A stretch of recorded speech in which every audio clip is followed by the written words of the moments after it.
Bismillah ar-Rahman ar-Rahim. An important issue regarding the doctrine of jihad is that when does it become obligatory on a person that he must participate in the all-important obligation of jihad? In other words, when will he be sinning in the eyes of God if he does not participate in jihad? Now, first of all, it needs to be considered that jihad today must always be conducted against oppression, against injustice, against persecution, and only an Islamic state can conduct jihad. So if we analyze this whole perspective in the light of what happened in the time of the Prophet, we'll come to realize that there were certain situations in which the state made a call, which in religious parlance is called nafir-e-am, when the authorities of the state called each and every Muslim to participate in jihad. And there were certain other enterprises in which this was not the case, and it was left upon the Muslims themselves whether they want to participate in jihad or not. Now, regarding the first of these, in which it was compulsory on each and every Muslim to participate in jihad, which as I said earlier on is called nafir-e-am, in which the state authorities call each and every Muslim to participate in jihad, it becomes absolutely obligatory for him to say yes in response to this call and to participate in jihad. And this is mentioned in the Quran in the following words: Kul in kana abaukum wa abnaukum wa ikhwanukum wa azwajukum wa ashiratukum wa amwalun iktaraftumuha wa tijaratun takhshawna kasadaha wa masakinu tardawnaha ahabba ilaykum min Allahi wa rasulihi wa jihadin fi sabilihi fatarabbasu hatta ya'ti Allahu bi amrihi wallahu la yahdil qawmil fasiqeen. O Prophet, tell them, if your fathers, your sons, your brothers, your wives, your tribes, the wealth that you have acquired, the merchandise you fear may not be sold, and the homes you like are dear to you than God, His Prophet, and the struggle or jihad for His cause, then wait until God makes His judgment, and keep this in mind that God does not guide such people who break their promises. So this is the type of jihad in which a general call is made to each and every Muslim to participate in it.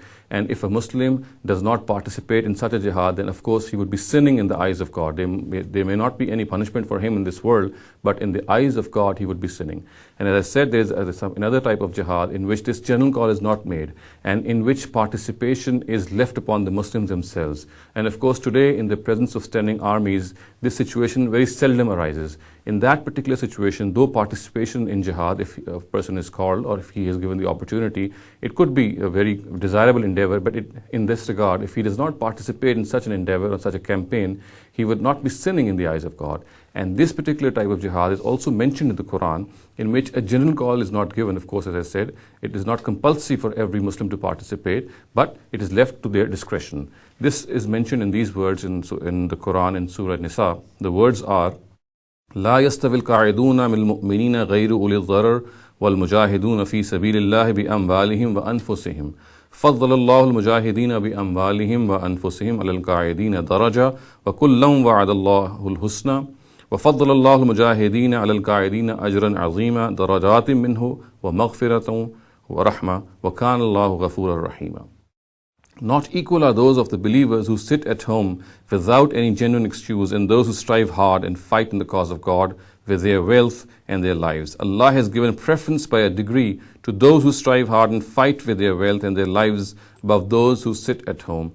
Truly, for each God has made a good promise, and truly Allah has preferred those who strive hard and fight above those who sit at home by a huge reward, high status and forgiveness and mercy from Him, and Allah is forgiving, most merciful.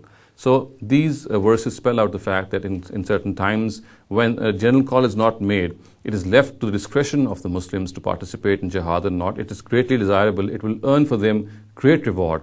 But if in such a case they do not participate in it, they will not be sinning in the eyes of God. So we can sum up the whole issue and say that a person becomes a sinner in the eyes of God when he does not participate in the call of jihad, only when this call is made by state authorities, so that every Muslim must participate in this particular endeavor. However, when such a call or when such a nafir-e-am is not made, then Muslims would not be sinning in the eyes of God if they do not participate in jihad. أقول قولي هذا واستغفر الله لي ولكم ولسائر المسلمين والمسلمات.